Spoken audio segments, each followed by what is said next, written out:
Today we have a crazy story of revenge of a friendship crashing and burning. We'll get to that in a bit, but first, Stepsis snitches on me, so I replace her lip gloss with glue. Some people just don't know how to keep their mouths shut and mind their business. I don't know if it's a curse or an addiction, or they're just programmed to stir up trouble, or maybe it's all three, but I can't stand these people. It's very difficult to be friends with them, even if they're naturally good people and that was just their one flaw. Friends are supposed to have each other's backs. They should be able to tell each other things and trust themselves with huge secrets. What's the use if your friend is a renowned blabbermouth and can't keep a secret to save his own life? I had an issue with a friend like this once, back in my freshman year of high school. His name was Jason. He was a good guy overall. He was nice, friendly, and loved video games just as much as I did, maybe even more. But he couldn't keep a secret, not even when I begged him not to say anything. What happened was that I had a problem with a guy on the basketball team. The dude always made fun of my dribble and shooting tactics, so I decided to teach him a lesson by pouring itching powder into his gym bag. The only person that knew about this was Jason, and he knew not because I wanted to tell him, but because he walked in on me during the act and I had no choice but to let him know what I was doing. I told him not to tell anyone, but he couldn't do just that. 2 days after the prank, I was called into the principal's office. Apparently, Jason mentioned that I was responsible for the prank to a guy who in turn told another guy, who in turn told another guy, who told the principal. I was given a month's worth of detention, and I was also grounded by my dad. After that, I just stopped speaking to Jason. He apologized and all, but I couldn't do it anymore. I tend to do a lot of things that I don't want people to know about, and if he can't keep his mouth shut for the most basic things like pouring itching powder in a person's gym bag, then what's he going to do when I do something bigger? It was easier to just let him go before he became a problem. It helped that his parents moved away at the end of our freshman year, so we didn't have to have these long, awkward stares and greetings in the hallway. This is easier to deal with among friends because you don't have to see them every day, right? But what if it's someone you do have to see every day? Someone you live in the same house with and are related to?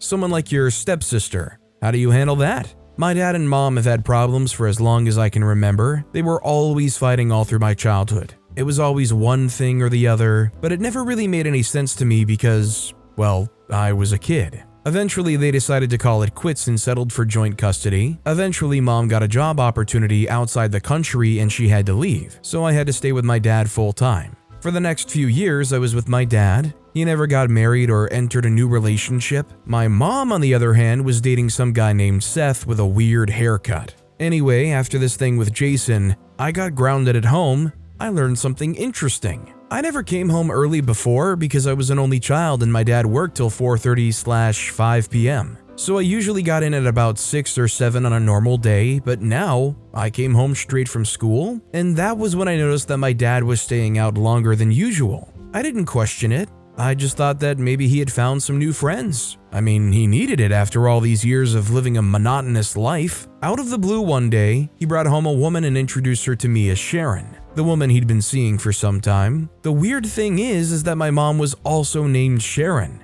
I mean, what are the odds? Well, Sharon was cool and we got along nicely. She started coming for dinner and stuff, so we got to know each other really well. Anyway, a few months down the line, after I got used to Sharon, she brought her daughter with her to join us for dinner. Her daughter, Gretel, was a junior in some other school in town. She was really smart and pretty. She liked video games, which made her a rare gem, and on the first day, we were already talking about our favorite games, like we had known each other for years. I'd always frowned at the idea of having a stepbrother or sister, but now that I had a potential one, it didn't look so bad. My dad and I had a talk about the new family arrangement and I was all in. They got married soon after and they moved in with us. But this is where the problem started, because before, Gretel wasn't staying in our house, and I didn't really know what kind of person she was, truly. I couldn't have known that till we were living in the same house. Dad and Sharon, or as I like to call her, Step Sharon, always got back late during the weekdays. I don't know why, but ever since Dad married her, he just started staying out late. So Gretel and I were pretty much alone at home for the entire day. This particular day, we were playing video games after we got back from school. Yeah, I forgot to mention, we were in the same school now. The game got intense, and because she had beaten me twice in a row, I was very keen on not making it 3 times in a row. This was why I was so happy when I finally beat her. I stood up and ran around the living room to celebrate.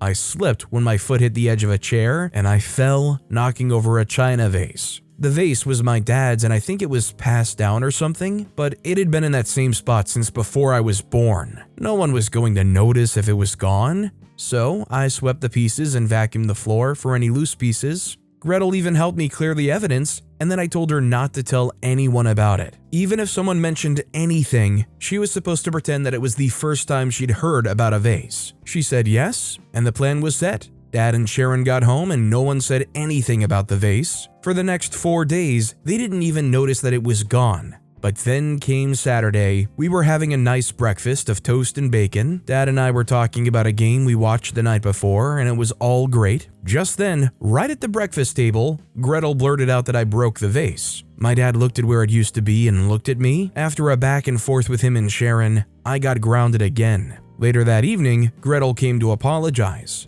Her excuse? She didn't know why, but she couldn't keep things inside. She had the same problem with my friend Jason had. Hers was even worse because nobody had to ask her before she spilled the beans. I was so upset, but there was nothing I could do because she was my stepsister and there was no way I could cut her off. I decided to forgive her under one condition. It wasn't to repeat itself because the consequences would be dire. I told her this and all she did was laugh before saying okay. I guess she didn't take me seriously, but I wasn't joking. She would soon find out. Everything returned to normal and we talked like we used to. And then, one day, my friends from school invited me to a party. A lot of people were going and it was going to be fun. I didn't want to miss it, but there was no way in heck that my parents were going to let me go. Aside from the fact that it was during school week, my dad and I argued just the day before, and even when I was totally in the wrong, I wouldn't apologize, and now my dad was still upset with me, so he wouldn't let me go anywhere. I'd already decided that I wasn't going to go.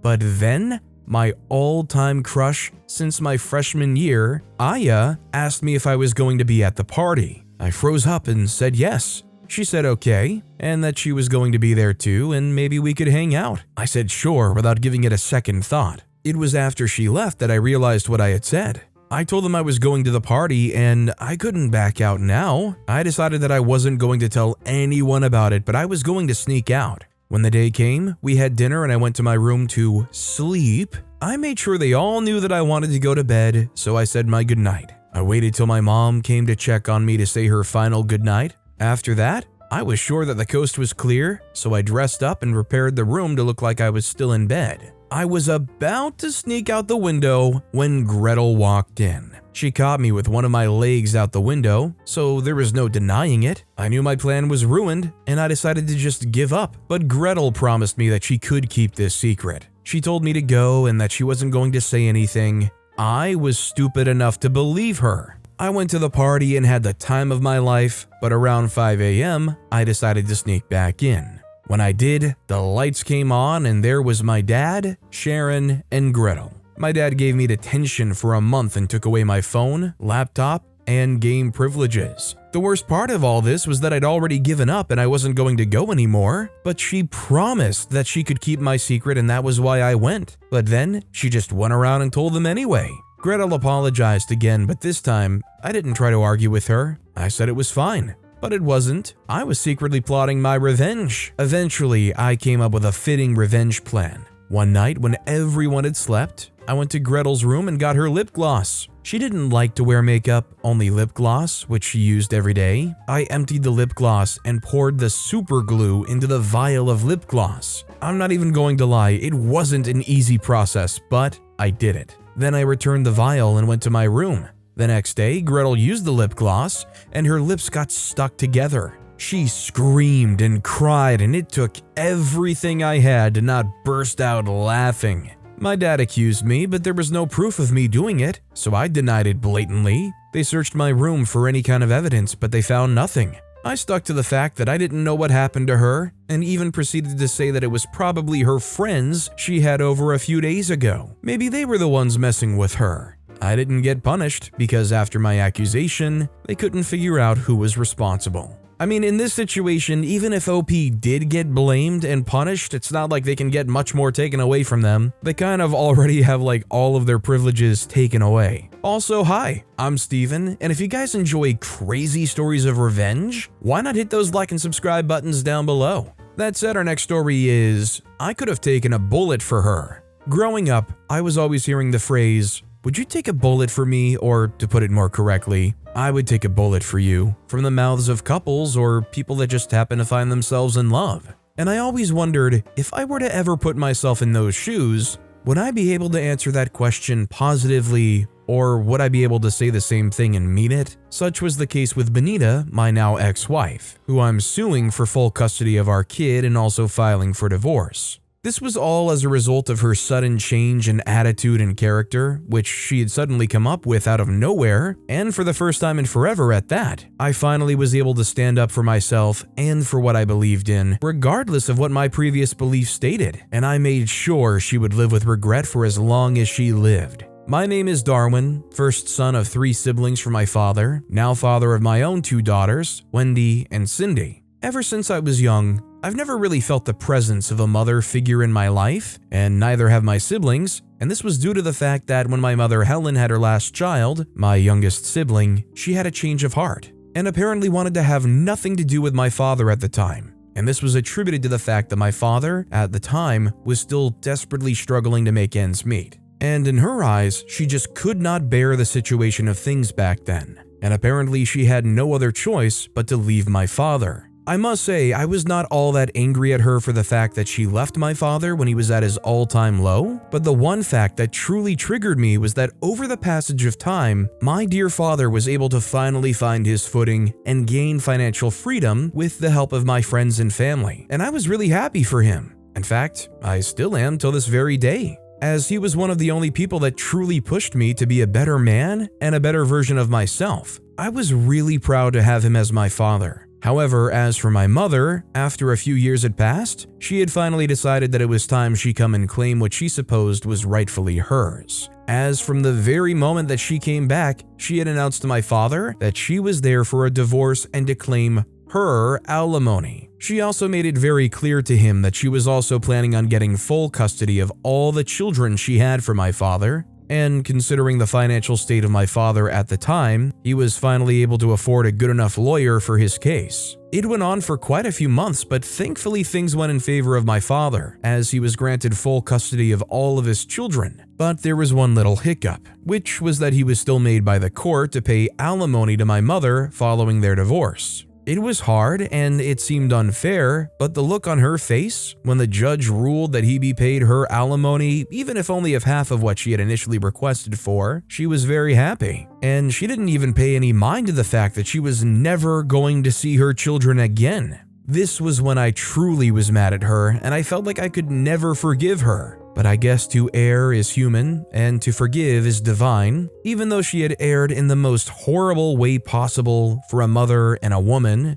Anyways, that was the last time myself or any other person in my family ever saw her again. And even though my father was still in his prime and he could still very much get a woman at that time, he very much chose not to. Reasons unknown to me at the time. Anyways, fast forward a little bit to when I was back in college. I was 24, still a virgin, and I could not proudly boast of ever having been in a relationship. Ever. Even though I had average enough looks and I was fairly tall enough to top it off, my father was already doing quite good for himself, and his business had already gone way past his expectations, thus making it possible for his children to live an above-average life. So in some sense, I basically lacked nothing. And even after I was going to be through with college, in the event that I was not able to secure a job for myself, my father had already promised me that he was going to put me in charge of his business, as that had always been his plan right from the very beginning. But for some weird reason, I was not able to even secure a relationship, as every single lady I tried to approach in an attempt to initiate a romantic relationship, I was always turned down, because they all had an oddly unified reasoning. That they didn't want to destroy our friendship or whatever it was we had. And the worst part of it all was that they always said they did not look at me in the same way as I did them. It was hurtful the first few times, but it soon got annoying and ultimately boring, as I was already getting quite tired of hearing the same thing and being rejected in the same way over and over again. Sooner rather than later, I stopped making my usual attempts, as I already knew the outcome, and that was when the most incredible thing ever happened. There was this girl that was always in the clique of girls that no guy in college would even think of approaching her, as they were considered to be on a different level than the rest of us. Most definitely because of the fact that their parents were stupidly rich, and they donated generously to the development of the college, as they'd been doing for years on end. She was kind of the oddball out, but unlike the rest of the students in the clique, she was obviously not from a very rich home. She wasn't able to match the kind of fashion sense every other girl in the group had, and thus she was always made to walk behind the rest of the group. She was basically treated less than how the remaining students were treated, and for some reason she wasn't against it. Initially, I decided to pay it no mind, as I felt like it was none of my business, but there was one fateful day when I was on my way to my dorm. I heard the cries of someone just outside the classroom area, and I decided to check it out. And to my greatest surprise, there she was, crying her eyes out. I sat down and shifted closer to her while trying to comfort her, and when she was finally calm and able to answer my questions properly, I asked again what the problem was. And she basically told me everything about her and how she was being treated like an animal. She also told me her situation and why she was still with them. She was apparently on scholarship, and she was threatened by a member of the group with her scholarship at hand. I felt for her, and I really felt for her. I tried to come up with different ways of helping her, but all of them would eventually prove unsuccessful, as there was no scenario where she would come out without consequence. The best thing I could do was to be there for her as a friend, because it seemed like she really needed one. I asked her for her name and she gave me one. Benita, she said. I would never forget her name for as long as I live. That was basically the story of how I met my ex-wife Benita. Anyways, fast forward a little bit again from then, she was able to live through college, even under her circumstances, and we really got along with each other. We were practically best friends. And right after leaving college, I thought it fit to ask her to be my girlfriend, because I was feeling a connection between the both of us, and I was very sure that the feeling was mutual. And to no surprise at all, she said yes, as she was 100% sure that she wanted to be with me. I was so very happy that for the first time in forever, I was finally with someone that was truly happy to be with me. It was like a dream come true. About a whole year after graduating from college, I was finally at my wit's end after searching for a job tirelessly. When it proved to be fruitless, I decided to take my father up on his initial offer, as it wasn't a bad idea, seeing that his business was bringing him close to 6 figures a year. I didn't fancy the idea initially, but after being jobless for a whole year, it didn't seem like such a bad idea anymore. Anyways, I got back to my father's business, and after 6 months of learning the ropes firsthand from my father, it was finally time for him to hand me the reins. It really wasn't all that much work once I'd started, and things went on smoothly for the next few years. And after being together for a while, I really felt like I couldn't live my life without Benita in it. She really completed me, as she was my muse every single step of the way in my life. I decided I wanted to marry her, and I set out my plan to fruition. Within the span of another year, Benita and I were already married, and we were expecting our first child. After the birth of our first child, that was when she unexpectedly had a change of character. She began lashing out at every little thing. She would begin making threats of leaving me, and worst of all was when she began regretting ever getting married to me, as she was sure I would have made it in life. I know it's not what I had in mind, but I could most definitely boast of taking full care of myself and my family. Apparently it wasn't enough for her, as she had her sights set on a more expensive and luxurious lifestyle, which I could not afford at the time, and so one day she sprung up the idea of a divorce, as she was tired of being with me. The very woman that I thought my life revolved around was now sick and tired of me. It hurt me quite differently than any other thing ever. She left the house with our son that very night, and I went to see my father the next morning. After explaining things to him, he simply told me that if I wanted to settle things, I should let him know, as he was willing to get me in contact with the lawyer that handled his and my mother's divorce. I thought hard and long over it and wondered if that was what I wanted for my children, and after a while, I decided that I would go through with what my father wanted, and I got his lawyer involved. The whole court process took quite a while, as the court would always adjourn due to her absence, and when she was finally present, the long and tiring period soon came to a sudden end as the judge ruled in my favor for custody of our kid, and I was exempt from paying alimony. It was sheer happiness for me, and utter bitterness, pain, regret, and sadness for Benita. But it was no business of mine, as this was what she wanted.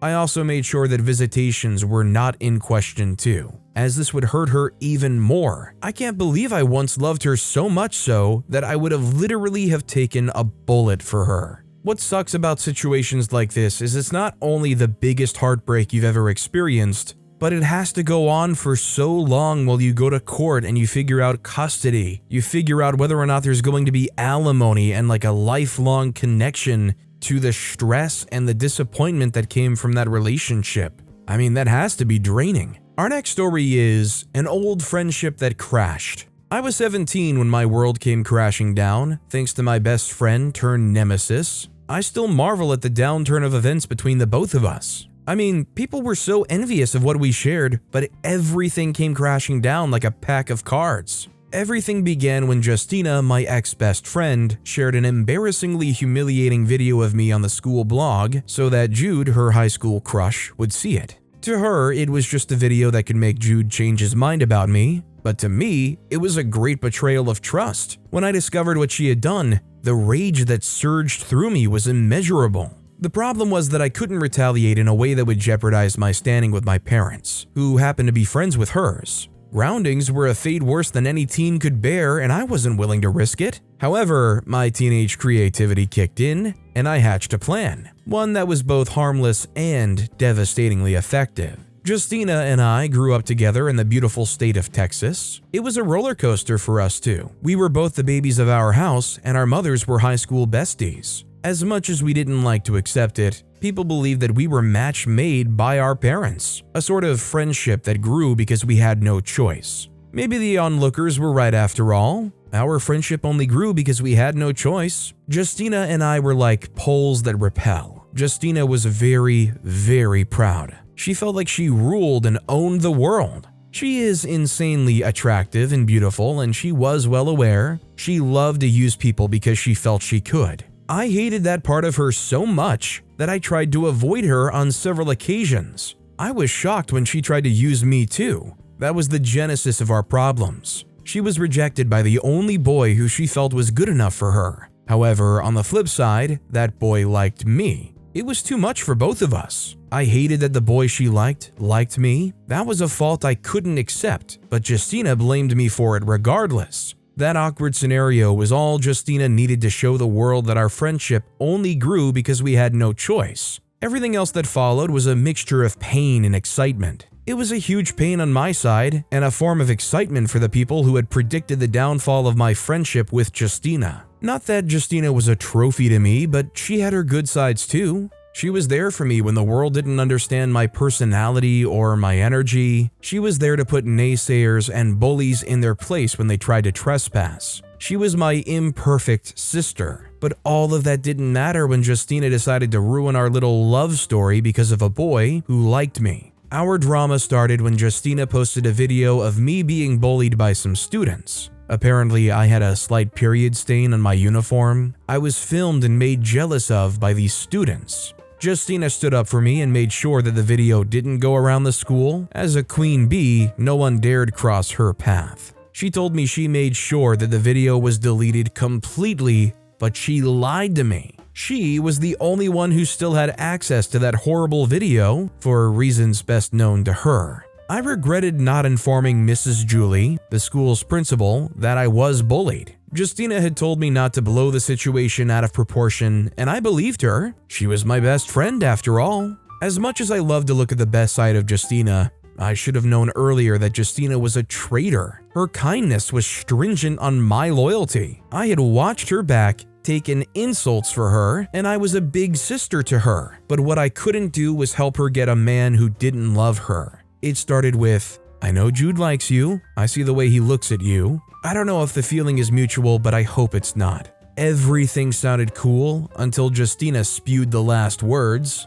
I found it offensive that Justina wanted to control everything, even the person I chose to love back. Why? Because she was the queen bee? One afternoon, Jude walked up to me to ask why I allowed myself to be humiliated and bullied by my other students. I was curious to understand what he was talking about. I was beyond speechless when I saw the video he showed me on his phone. How? Justina told me she made sure the video was deleted. I retracted from Jude as fast as my legs could take me. I had only one person to question, and that person was Justina. I got to her class and dragged her out. I had a million questions, and she was the only one who had the answers. "Why are you so frantic? Did you lose something?" Justina asked nonchalantly. "Who showed Jude the video?" I asked, fuming. "What video?" Justina said, feigning surprise. "You asked me if I lost something. Well, I lost my patience before I got here," I replied to her coldly. "Again, dear sister, did you show Jude that sickening video or not?" "I did," Justina screamed. "Now what? You honestly thought I would allow Jude to have you or him? He needed to see how dirty you are, and thank goodness you don't even like him," Justina barked. I went dumb and deaf at that instance. I had no words to say. I couldn't comprehend the story. Jude doesn't need to see that video of me, and Justina didn't have to go that low to prove a point. I had made it clear that I didn't want Jude, but I'd been pushed to the wall. I didn't know what hurt more, the betrayal or the disappointment that Justina finally showed the whole world that our friendship meant nothing to her, that she would go to any length to get what she wanted, no matter who got hurt. The revelation of Justina's betrayal hit me like a ton of bricks. The shock, the hurt, and the sense of betrayal lingered in the air. I stood there speechless, absorbing the weight of her words. The bond we shared, the sisterhood I thought we had, shattered in an instant. As I stood there, processing the depth of Justina's betrayal, a fire ignited within me. The humiliation and pain fueled a burning desire for revenge. I couldn't let her get away with shattering our friendship and tarnishing my reputation all because of a boy. In the days that followed, that leaked video escalated quickly, and a lot of people made fun of me. It was obvious that I was being mocked by a lot of students. Mrs. Julie had gotten a grasp of what was going on, and she took the matter seriously. Everyone involved was severely punished, but Justina's punishment was worse. She was going to be made to repeat this school year, and I found that a bit overboard. I didn't want my revenge plan to go that way, so I had to intervene. I planned to deal with her in a way that she would find it difficult to heal, and I knew exactly how to achieve that. First, I wanted to make the school uncomfortable for her, just like she made it uncomfortable for me. Justine prided herself on being the queen bee, the untouchable ruler of our high school. I started by posting anonymous messages on the school's blog, where I exposed her hypocrisy, sharing the stories of those she had mistreated. At that point, my revenge plan didn't work out, as a lot of people didn't care about what I posted. They were bent on seeing me as the villain who didn't want my friend to be happily in love. Justina had succeeded in convincing everyone that I didn't want Jude to return her love. I didn't know what hurt more, the lies or the fact that every other person refused to see that I wasn't the problem. It wasn't my fault that Jude found me attractive, and it hurt me so much that I had to pay for a crime I didn't commit. I tried so hard to make Jude stay away from me, but he was undeterred. I decided to use the situation in my favor. I was going to open my heart to Jude. I realized that he was my total spec, and he was equally fun to be with. I knew I could block my heart from falling in love, but I chose that path of revenge. If I didn't do it, but everyone chose to believe lies, then I should do it. Jude and I became very close. He took me out on exotic dates, and he spared no effort to show me off to the world. He behaved as though he hit a jackpot every time he was around me. At that point, all the bullies and even Justina couldn't help but stare in amazement. Mrs. Julie had warned them sternly not to mess with me or any other person again. They couldn't risk it, as they were severely punished the last time they tried. With time, Jude and I were literally inseparable. While my friendship with Justina waned and withered, our mothers tried to save us, but Justina was bent on spreading the narrative that I stole her man. At our graduation ceremony, something dramatic happened. While everyone was having fun and making memories, Jude took the mic and called me to the front. In front of everyone, he asked me to be his girlfriend. I was mesmerized. How could Jude ask me to be his girlfriend officially in front of everyone? How? While I was gushing and blushing, Justina walked up to the stage. Her face a mix of shock and anger. The crowd fell silent, sensing the tension in the air. "Jude, you can't be serious about this," she spat, her voice dripping with venom. Jude, unfazed by her presence, looked at her calmly and replied, "Justina, I've made my choice. I don't appreciate the games you played, and I won't let you dictate my happiness." The crowd erupted into whispers as Justina's eyes darted between Jude and me. It was a moment of reckoning, and I could see the pain in her eyes. However, instead of reacting with anger or defiance, Justina surprised everyone by taking a deep breath and saying, "Fine, Jude, you made your choice. I hope you both enjoy your little fairy tale." With that, she turned on her heel and walked away, leaving a stunned crowd behind. I couldn't help but feel a twinge of satisfaction, knowing that my revenge was working, and that Justina was finally tasting the bitter medicine of her own actions. In the following weeks, Justina's isolation intensified. She became the talk of the town, not for her usual charm and popularity, but for the fall from grace she was experiencing. It was a win-win situation for me. When I decided to go out with Jude, I did it despite Justina and to get revenge on her. My revenge plan was successful, and I fell in love with a wonderful man who is everything I've ever wanted. 5 years down the line, Jude asked me to be his wife. I gave a gentle smile as I said yes to the love of my life. At that moment, I was glad I did what I did back in high school. I accepted his ring with so much love and pride. All of our classmates from high school who were in town attended our wedding except Justina. The news had it that she was so hurt by Jude's rejection and the plot twist, which was my perfect revenge plan, she didn't come back to Texas for so many years, and all of us know why. I'm just glad that it worked out so darn well for OP. I mean, it's a little cold to be like, you know what, I'll pretend that I like this guy and give him what exactly he's hoping for. I'll just, keep my fingers crossed behind my back or something. But I'm glad it did turn into a situation where OP realized they really do care, they're a good guy, and it worked out so darn well. But with that being said, that's all the time we have for today. Now, if you want to hear another crazy revenge story, check out that video on the left. Or if you missed my latest video, check out that video on the right. That said, I'll see you all next time with some more stories.